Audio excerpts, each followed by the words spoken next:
तो वो हम सिर्फ डीसी ऑपरेटिंग पॉइंट पे ही क्यों पुट करते हैं, हमारे पास बाकी सारे भी तो हैं वेव, नहीं कहीं और पे मतलब क्यों? समझ नहीं आई क्वेश्चन, रिपीट सर करें। जो हमने 6.33 फिगर में अपना स्मॉल इनपुट वेव पुट की थी अपने डीसी पॉइंट पे, डीसी ऑपरेटिंग पॉइंट पे, हम्म। तो सर हम लोगों ने वो सिर्फ डीसी ऑपरेटिंग पॉइंट पे ही क्यों पुट की थी? ये तो इवनली डिस्ट्रीब्यूट होती है सारी वेव पे। जी हाँ, लेकिन है कि ये आपके पास लार्ज सिग्नल है ना। ठीक है, यहाँ पे मैं बना देता हूँ। आपके पास जो सिग्नल है, ठीक है, इस तरीके से करके आपने इसके ऊपर ये डीसी वैल्यू रखी हुई है। ठीक है, जो डीसी वैल्यू आपने प्लेस की है ना, वो डीसी वैल्यू वो क्यू पॉइंट है जिसके ऊपर आप जो है ना एक्टिव मोड में है। जब उसके अंदर जो स्मॉल आपने फ्लक्चुएशंस पुट करनी है, आपने एक्चुअली तो लार्ज सिग्नल प्रोवाइड करना है ना। आपके पास ये जो वीबीई या ये बाकी चीजें ये इसलिए होंगी इंश्योर करने के लिए कि आप कहीं कट ऑफ या सेचुरेशन में ना चले जाएं। तो जब आप एक ऑप्टिमली जो है ऑप्टिमल क्यू पॉइंट के ऊपर होंगे, तो उसके बाद आपने उस सिग्नल के ऊपर अपने जो है वो स्मॉल सिग्नल जो है वो उसको ऊपर राइट करवाना है इसके। तो एक्चुअल जो सिग्नल नजर आएगा वो आपको ये ऑरेंज वाला नजर आएगा, जो कि सम है डीसी वैल्यू ग्रीन और ये जो ऑरेंज को अगर आप इधर करके देख लें प्योर उस तरह के सिग्नल को। ठीक है, तो इन दोनों के जो है ना ये और ग्रीन को मिला के ये ऑरेंज वाला सिग्नल बने। ठीक है, तो वो अलहदा यहाँ करने वाली बात नहीं है, ये होगा तो साथ में होगा। अगर आप ये कहते हैं कि जी इसको हम डीसी के अलावा अप्लाई करते हैं, तो डीसी के अलावा तो वो ये पॉइंट आ जाता है, आप इधर अप्लाई करेंगे ऐसे करके वेरिएशंस को, तो ये तो आप कट ऑफ रीजन में थे, आउटपुट चेंज ही नहीं होनी। समझे कि नहीं? आउटपुट सिर्फ आउटपुट जो हमें चाहिए वो सिर्फ क्यू पॉइंट से ही मिलेगी? नहीं, जो आउटपुट है वो एक्टिव रीजन के अंदर मिलेगी, क्यू पॉइंट एक्टिव रीजन में होना चाहिए। Okay sir, sir. ठीक है ना, समझा। जो जो क्यू पॉइंट होता है ना, क्यू पॉइंट बताता है कि किस पॉइंट पे ऑपरेट कर रहे हैं। वो एक्टिव में होगा और वो सफिशिएंट मार्जिन होगा दोनों साइडों से, तो फिर वो आपको एम्पलीफिकेशन वो प्रोवाइड कर सकता है। इधर आप देखें ना कि अब ये बेस टू एमीटर जो वोल्टेज है इसमें चेंजेस इधर लेके आते रहे। आप इस पॉइंट के ऊपर हैं, आउटपुट कितनी है वीसीसी। आप इस पॉइंट पे हैं, आउटपुट कितनी है वीसीसी। इधर जो मर्जी आप चेंज करते रहे, आउटपुट ने चेंज ही नहीं होना। आप सेचुरेशन में आ जाते हैं, इधर आपके पास कितनी है आउटपुट, 0.2 वोल्ट्स है। इधर कितनी है, 0.2 वोल्ट। आप जितनी मर्जी वेरिएशन कर लें कुछ चेंज नहीं होना। आप क्यू पॉइंट के ऊपर जब ये वेरिएशन करते हैं, ये इस लाइन से मल्टीप्लाई होके तब आपके पास एम्पलीफिकेशन होती है।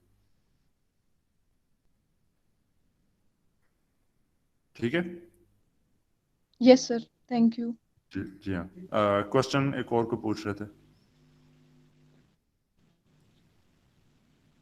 जी सर। जी सर जी। सर अगर ये क्यू पॉइंट है जो हमारे पास ये डीसी ऑपरेटिंग है, तो अगर सिग्नल एसी होगा तो हम आउटपुट नहीं हमें मिलेगी एक्टिव रीजन में? नहीं, आपने जो है ना डीसी के ऊपर अगर उसको बायस ना किया, तो अभी मैंने यही तो चीज मैंने बताई थी। ठीक है, कि आपके पास एक्टिव रीजन के अंदर होंगे तो फिर ही ये हो सकता है। अच्छा, अब मसला क्या है, दो हमारे पास चीजें। एक्टिव रीजन में आने के लिए कोई ना कोई डीसी वोल्टेज इतनी आपको प्रोवाइड करनी होगी कि आप एक्टिव रीजन में रहें। ठीक है ना। एक्टिव रीजन में लाने के लिए कोई डीसी वीबीई की वैल्यू यहाँ पे 0.7 आपने प्लेस की हुई है। ठीक है, ये वाला जो पैरामीटर है ये 0.7 है। ये आपके पास डीसी है, कांस्टेंट है, तो उसकी वजह से कांस्टेंट कोई वीसीई की वैल्यू यहाँ पे आ रही थी। पर जो आपने सिग्नल अप्लाई करना है, स्मॉल सिग्नल अप्रोक्सीमेशन कह रहा है कि ये जो स्मॉल वीबीई है ये 10 मिली वोल्ट से ज्यादा नहीं होना चाहिए, should be less than 10 millivolt. ठीक है, तो इसका मतलब है कि इसके अंदर आप ऐड करेंगे 10 sine of omega T millivolt. तो ये इस तरह का बन जाएगा। फिर उसको जब आप यहाँ पे करेंगे तो वो आउटपुट में आएगा, ये VCE लेट से 3 वोल्ट्स के ऊपर आ रहा है। तो जो आउटपुट आप देखेंगे VCE, तो उसकी वैल्यू आ जाएगी जनाब 3 वोल्ट प्लस, अब मुझे नहीं पता गेन क्या, ये सिस्टम के हिसाब से देखना पड़ेगा कि किस तरह का है। लेट से वो डिपेंड करता है और पैरामीटर्स पे जो आगे हमने देखे थे। लेट से गेन आपके पास आ रहा था -10 आ रहा था, तो जो आउटपुट आपके पास यहाँ पे आएगी वो आ जाएगी ये -100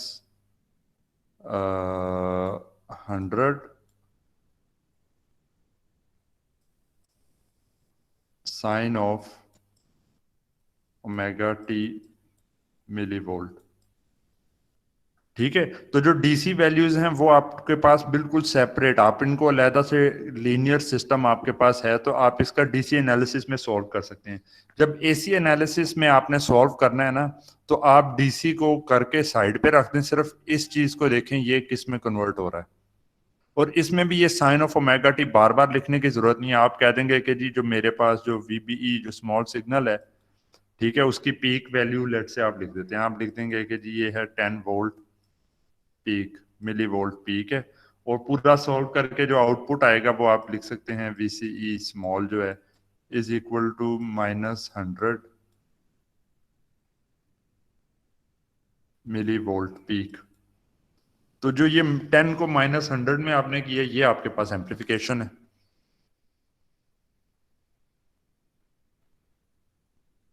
ठीक है, और बाकी सारा ये डीसी के ऊपर है। तो ये नेक्स्ट लेक्चर में हम इसी पॉइंट से आगे ना इन्हीं आर्ग्यूमेंट्स पे मूव करना है हमने। तो अब अगर आप कहेंगे कि जी हम डीसी पॉइंट के ऊपर इसको 0 रख देते हैं, तो 0 इसको रखेंगे तो ये आपके पास ऑन ही नहीं होना। आपको पता है ये एक डायोड टाइप इसका मॉडल है, 0.7 वोल्ट्स तक एटलीस्ट चाहिए ताकि ये ऑपरेट कर सके। तो इसलिए हमें मतलब कि पहले इसको डीसी बायसिंग और सारा कुछ सही तरह इंश्योर करके, जब डीसी बायसिंग और सही हमारे पास क्यू पॉइंट आ रहा है, उसके बाद आपने जो है ना स्मॉल सिग्नल जो है वो इस तरह का इंट्रोड्यूस बीच में करवाना है। उसकी भी कंडीशंस हमने देख ली कि उसको किस रेंज में होना चाहिए। VBE should be less than let's say 10 millivolt. तो वो अप्लाई करेंगे तो उसके बाद वो एम्पलीफिकेशन होगी और फिर आप आगे सारा सॉल्व कर सकते हैं। क्लियर? ये आगे जाके ना इसके अभी मॉडल्स बनेंगे, ये इस तरीके से हमने वेव फॉर्म के ऊपर तो नहीं ना पूरा सर्किट सॉल्व करना होता। हमारा काम क्या होता है कि जी हमने जैसे ये मॉडल एक बनाया हुआ था, हम इस तरह का कोई मॉडल एक बनाएंगे, उसके हिसाब से सर्किट को सॉल्व करके निकालेंगे। ये वेव फॉर्म पे तो सॉल्व करने बड़ा मुश्किल है। तो हमने वेव फॉर्म और इन सारी चीजों को आहिस्ता आहिस्ता मैथमेटिकल टर्म्स में कन्वर्ट किया ये, और उसके साथ आगे हम फिर इसके स्मॉल सिग्नल मॉडल्स बनाएंगे, फिर उन मॉडल्स को इस्तेमाल करके सारे सर्किट्स को सॉल्व किया जाएगा। ठीक है, ये आधा प्रोसेस हुआ है अभी। कल वाले लेक्चर में इधर से आगे हम कंटिन्यू करके जो है ना ये सारे इनको बनाएंगे, जो क्या नाम है, ये वाले मॉडल्स जो बनते हैं। ठीक है, और फिर आपको बताया जाएगा कि कैसे एक्चुअली सर्किट में इनको सॉल्व करना है। तो ये अभी आधे रास्ते में हम हैं, तो वो इसलिए शायद कंफ्यूजन ज्यादा हो रही है आपको। और कोई क्वेश्चन?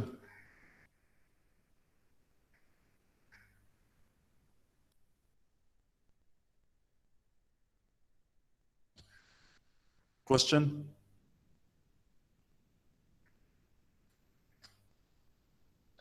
नो सर, एक क्वेश्चन था वो क्लियर हो गया।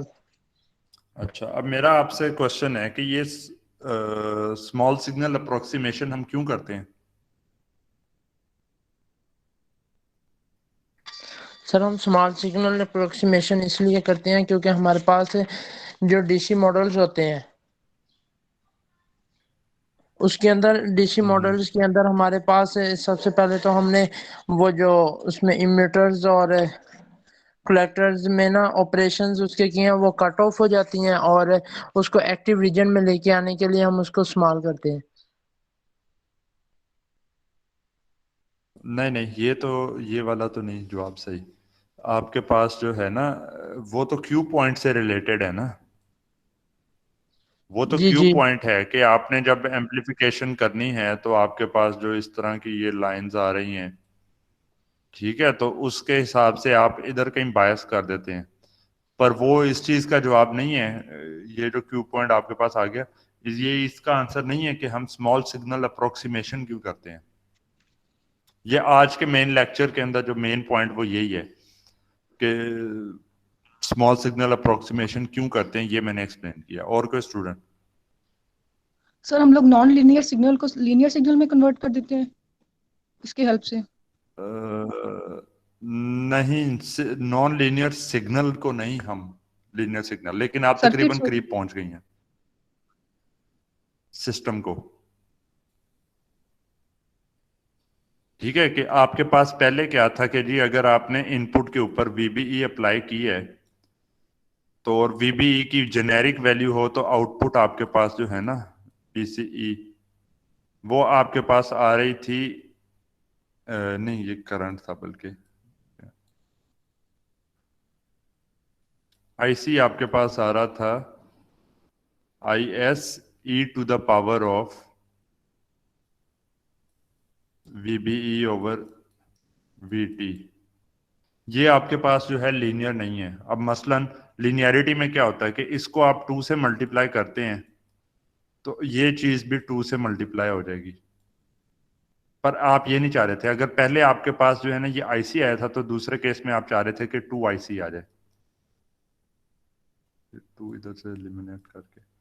ठीक है, वीबीई देने पे ये आउटपुट आ रही थी तो 2 वीबीई आप देंगे तो आप चाह रहे थे कि 2 आईसी रिजल्ट आए। लेकिन एक्चुअल इसमें जब 2 वीबीई आप प्लेस करते हैं तो आपके पास रिजल्ट क्या आता है? रिजल्ट आपके पास जो है ना वो तकरीबन आईसी स्क्वायर के बराबर आ जाता है। आईसी का स्क्वायर भी नहीं बेसिकली बनता, वो आपके पास बन जाएगा आईसी डैश, इसको कह लेते हैं, is equal to I S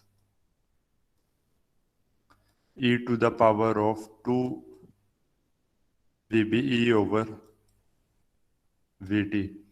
तो ये जो टर्म है ये तो आपके पास जो है ये 2 आईसी के बराबर नहीं, तो नॉन लीनियर है। तो इसके अंदर ये जो एक्सपोनेंशियल नॉन लीनियर टर्म है इसको लीनियरिटी में कन्वर्ट करने के लिए स्मॉल सिग्नल अप्रोक्सीमेशन यूज करते हैं, जो कि टेलर सीरीज के थ्रू इंप्लीमेंट किया है। आप अगर ये चीज नहीं कर पाएंगे, ठीक है, इसको लीनियर सिस्टम जो आपका था उसको लीनियर में नहीं कन्वर्ट कर पाएंगे तो आप उसको एम्पलीफायर के तौर पे नहीं इस्तेमाल कर सकते। इसलिए स्मॉल सिग्नल अप्रोक्सीमेशन हम करते हैं। और तमाम आगे फिर स्मॉल सिग्नल मॉडल्स आते हैं, उसके बाद जो है स्मॉल सिग्नल एनालिसिस आता है, और उसके बाद जाके इसी तरीके से सारा बेसिकली तमाम एम्पलीफायर्स की जो बेसिक जो थ्योरी जो स्टार्ट होती है वो इस पॉइंट से स्टार्ट होती है। ठीक है, इस पे कोई क्वेश्चन किसी का?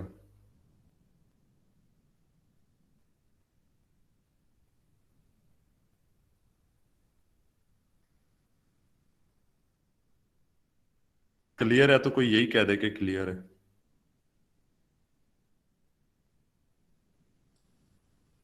कोई ये भी नहीं एडमिट करना चाह रहा कि समझ आ गई है।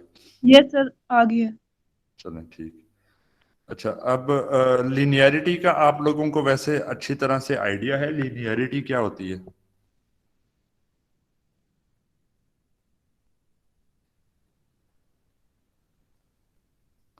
तो मैं ना एक क्विक एग्जांपल एक ना लीनियरिटी की भी दे देता हूँ हमारे पास, क्योंकि 10 मिनट्स हैं। दूसरे सेक्शन को भी मैंने बताया था पर उनको मैंने बिल्कुल स्टार्ट में बता दिया। उसकी वजह से क्या हुआ कि वो समझने में उनका टाइम लग गया, उसके बाद लेक्चर के बीच में जाके उनकी जो है ना समझने की कैपेसिटी भी खत्म हो गई, क्योंकि काफी लेंथी हो गया था आर्ग्यूमेंट्स।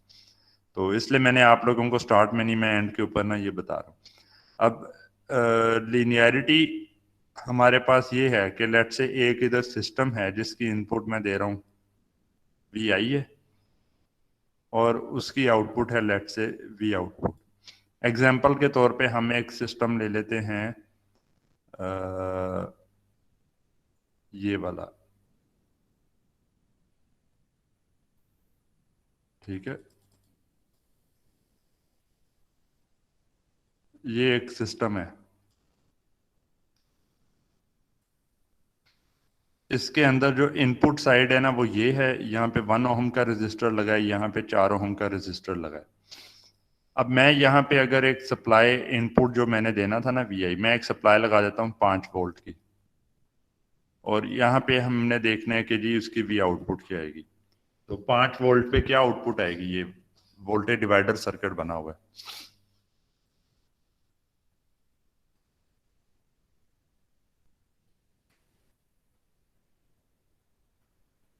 बताएं।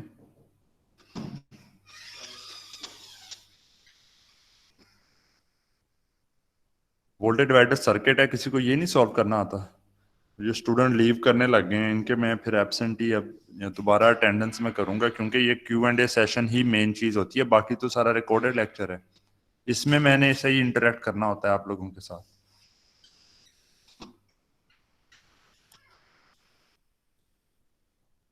uh, 5608। Yes sir. जी ये बताएं, 5 वोल्ट अगर इनपुट दे रहे हैं हम, ठीक है, और ये एक वोल्टेज डिवाइडर Yes, लगा sir. हुआ है, आउटपुट क्या आएगी? सर वोल्टेज डिवाइडर हम उसको सॉल्व करेंगे कि रजिस्टर कौन से लगे हैं उनमें से करंट कितना बनाया फिर हाँ तो ये लगे हुए हैं ना रजिस्टर, एक बताएं। रजिस्टर के क्रॉस वोल्टेज ड्रॉप बना रहा है। हाँ तो क्या आता है और रिजल्ट यस क्या सर। आता है? सर रजिस्टर की सब कुछ तो वो लिखा हुआ है ना, 1 क्या कर रहे हैं? रिजल्ट बताएं क्या आता है? सर इसके 4 वोल्ट आएगा। 4 वोल्ट, ठीक है। Yes sir. अच्छा, अब लीनियरिटी क्या कहती है कि अगर हम इधर से इनपुट को 2 से मल्टीप्लाई कर दें तो आउटपुट भी जो है ना वो भी 2 से मल्टीप्लाई हो जाएगी। लेट्स से कोई भी नंबर से, लेट्स से हम इसको जो है ना 5 को 2 से मल्टीप्लाई करके 10 वोल्ट कर देते हैं, तो जो आउटपुट है क्या वो इस केस में 8 वोल्ट हो जाएगी? Yes sir. हो जाएगी, यस ठीक है। सर। तो इसका क्या मतलब हुआ कि Yes, sir. ये जो सिस्टम है ना, ये इसमें होमोजेनिटी की प्रॉपर्टी है। ये एक सेकंड इधर ये ना दरवाजा खोल के,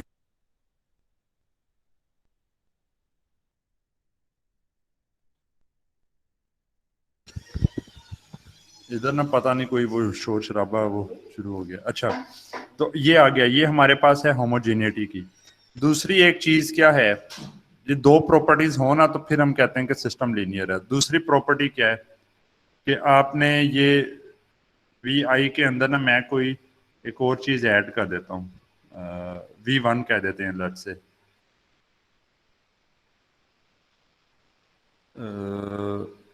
ये जो पिछला सिग्नल था इसको मैं कह देता हूँ V1 plus V2 is equal to V output 1 plus V output 2। अब इसका क्या मतलब है कि लेट्स से V इनपुट 1 हमने इधर प्रोवाइड किया, V इनपुट 1 हमारे पास क्या आता है?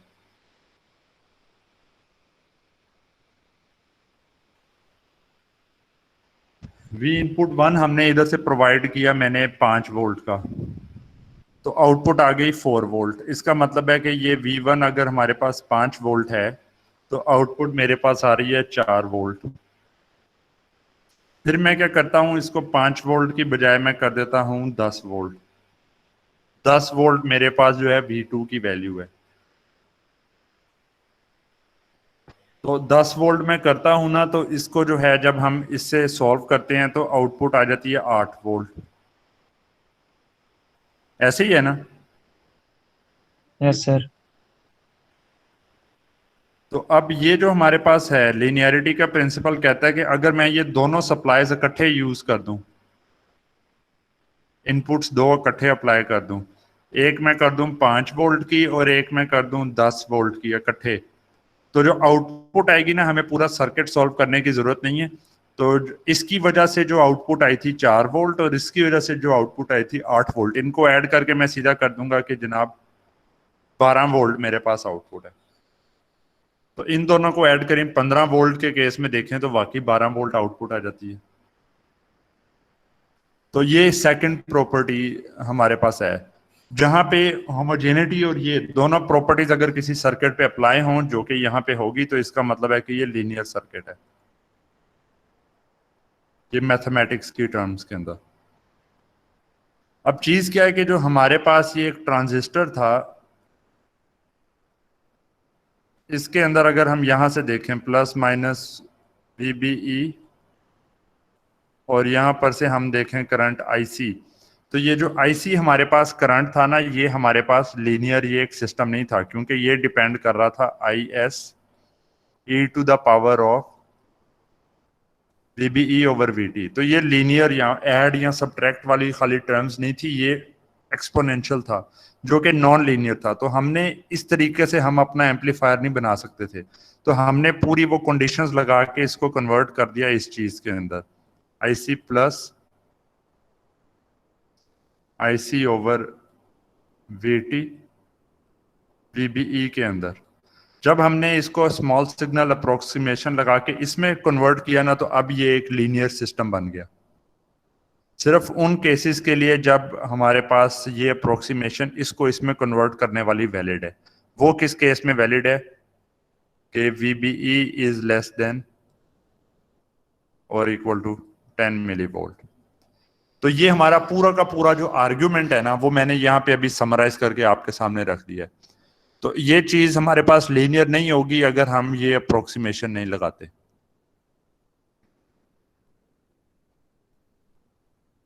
ठीक है? Yes sir. तो आप लोगों को मैंने कहा हुआ था ओरिजिनली कि जी लेक्चर्स में देखें, लेकिन लोग शायद नहीं देख सके थे। तो ये मैंने वैसे रिकॉर्ड A सेक्शन के Q&A सेशन में भी किया है और आप लोगों के भी इधर कर लिया। तो ये मैं जब अपलोड कर दूंगा तो जो भी देखेगा Q&A उसमें उसको ना आइडिया हो जाएगा। पर ये इंपॉर्टेंट मतलब के आर्ग्यूमेंट है इसमें। पहली चीज के क्यों स्मॉल सिग्नल हम यूज करते हैं, और उसके बाद है कि स्मॉल सिग्नल के थ्रू हमने लीनियरिटी कैसे इन्फोर्स कर दी। ठीक है?